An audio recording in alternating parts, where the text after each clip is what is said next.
Rethink. Respect yourself, good vibes only, and like, watch till the end, and share with your friends. Let's dive in. At last report had admitted in, I think, Majestic type papers that there were 58 or so groups visiting us with, I think, 3 or 4 main groups.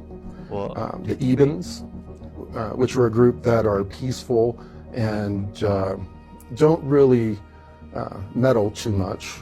And then there are the Greys, which we should talk about them being the tall Greys. The short Greys are really just androids or robots that are used by all of them. They all use them. And then you have the Reptilians. Of course, we talk about that in Above Majestic. And then we have the Nordic types.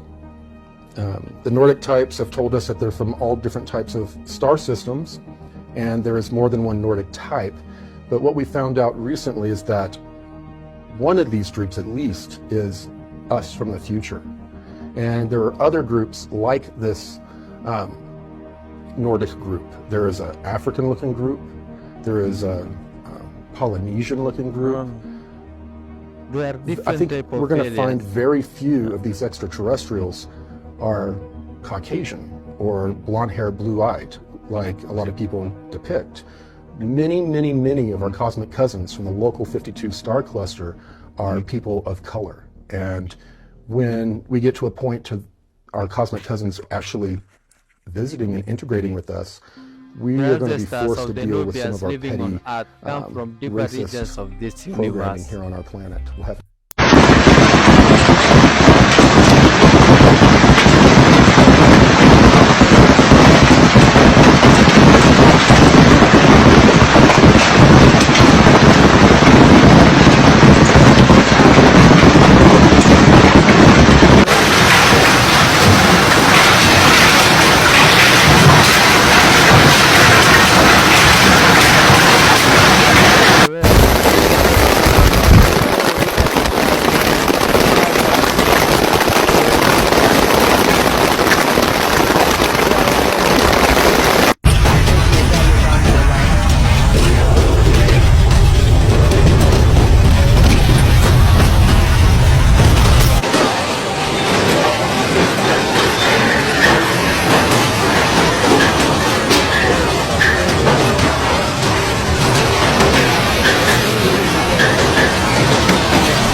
No, the blue bloods were chosen to rule in the place of the actual Anunnaki. Okay, so it's like their subgroup. Okay, so they chose this particular group. They gave them a special amount of DNA to make them more aggressive. Okay, and they are the leaders of industry we see around us. They're the royals, so and so, because they have a the way the reptilians societies are is all top down. It's all hierarchical.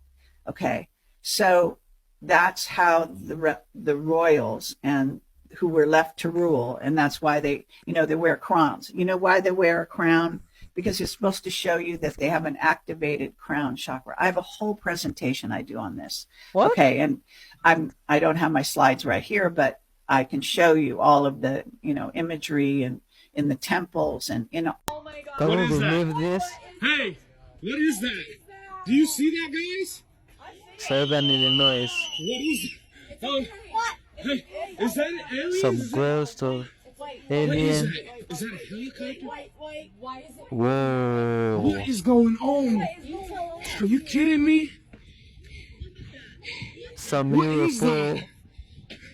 Looks like some UFO to me, or some unidentified aerial phenomena, those things, you know what we call them. If you have been watching our videos, you have been having such kind of videos. You can watch these links in description. There's a previous video about these things. Southern Illinois and aliens. Oh, I'm not even. Whoa. I wonder why they never come in Africa. They never appear here. We only see aeroplanes, funny ones, cheap ones. It's just sitting there now. Now it's just sitting there. Even the baby's confused. That's an alien. Yeah. What is that? So actually, That was right over the house, guys. This is so interacting with the wild animals. It's still Hey, up there. guys That's are pretty busy far up doing there. some crazy shit.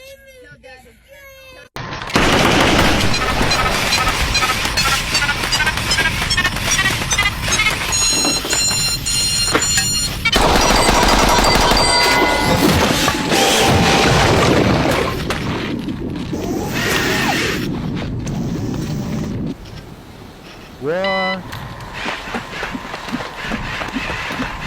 This is like a robot that to me,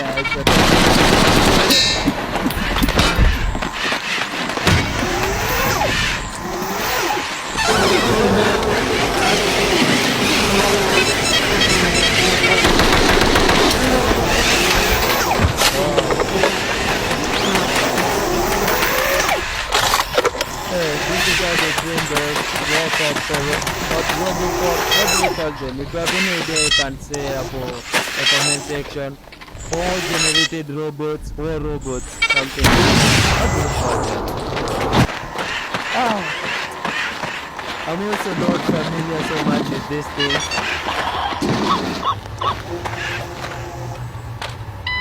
Oh.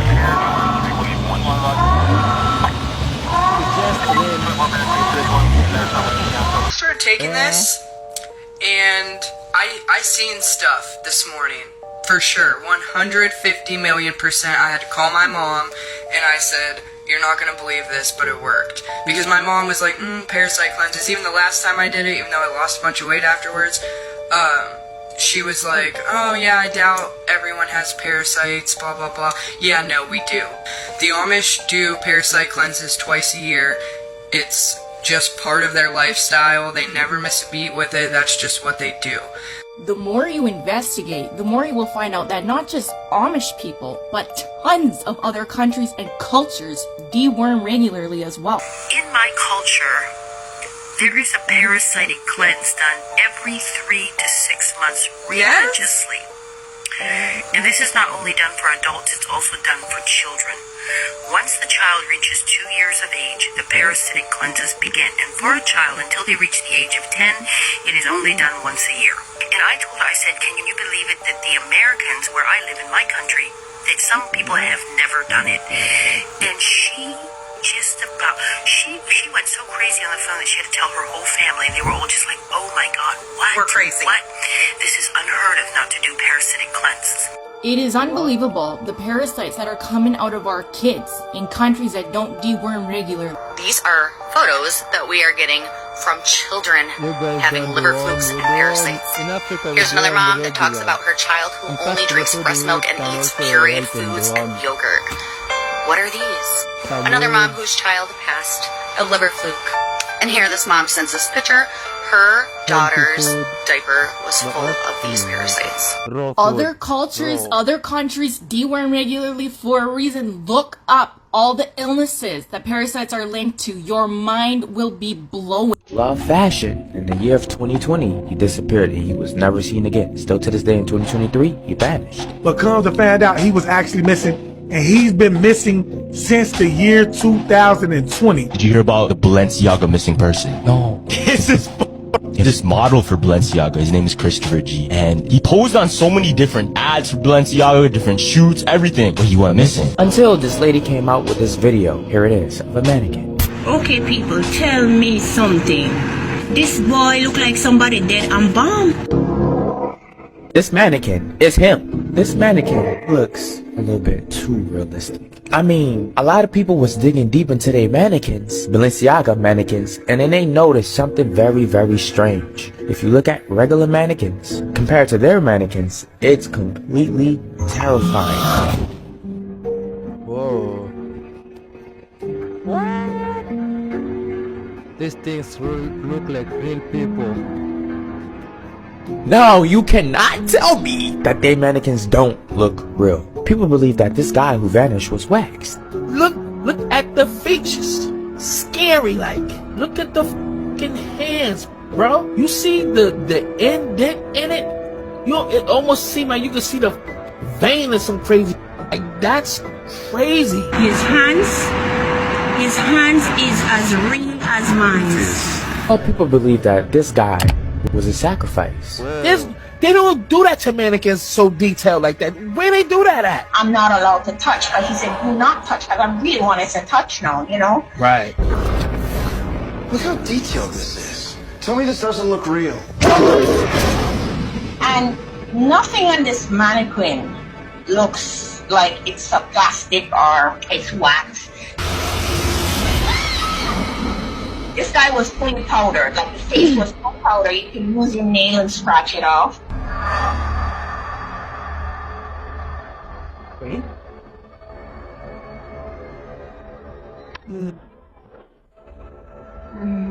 What? Yeah. Hold tight, man. Hold tight. I'm gonna get you out of there. He had ears, a hole in his ears and his nose, and I was like scrutinizing, and like, this cannot be. How could they do this? You know, it was just too real. Waxed his body, put him out in the public. And that's why when that lady saw him, and even when she was getting interviewed, she said, because she saw him in person, behind the window and close up, and she was saying some things. So I was looking through the braille, and he looked like he was looking directly in my eyes. His eyes are moving, but he can't talk or move any other part of his body. Dalton is trying to get the wax off him while Wade is trying to use his eyes to send a message to him that somebody is coming. But he doesn't get the message, and the masked man comes from behind. So I pulled my phone out and I start videoing. I was saying, I'm not allowed to touch, but he said, do not touch, because I really wanted to touch now. You know, it's actually theorized by some that the writer of The Lord of the Rings was actually referring to this map when he was making the books. And the R section here of what we know as Earth is actually Middle Earth, and the books are about the war for the Land of the Rings, or the Lord of the Rings, and these ice walls being the rings on the map. And people say this because J.R.R. Tolkien has stated that when he was working at a church one time, he went in the basement and he found all these really old books with Norwegian text or some kind of Northern European text. And he was like, wow, there's a whole history that no one even knows about. And it's like vastly different than what we've been told. And, you know, some people say, oh, maybe he got inside the Vatican secret archives that has like miles and miles of books that no one ever gets to read. And you know that scene at the end of The Return of the King where Gandalf, Frodo, Bilbo, and some of the elves get on a boat and they just sail away? Well, maybe they were talking about the ice wall with the hole there, and they just sail off to like a new land, because in the books they refer to the elves going off like somewhere else. Like they're just like, we're done with Middle Earth, and they go sail to some new place. But what if the elves actually sailed through this little hole here and they went to a new continent? And they're all just living out on these other continents that apparently are all around, and that they're still alive. Oh,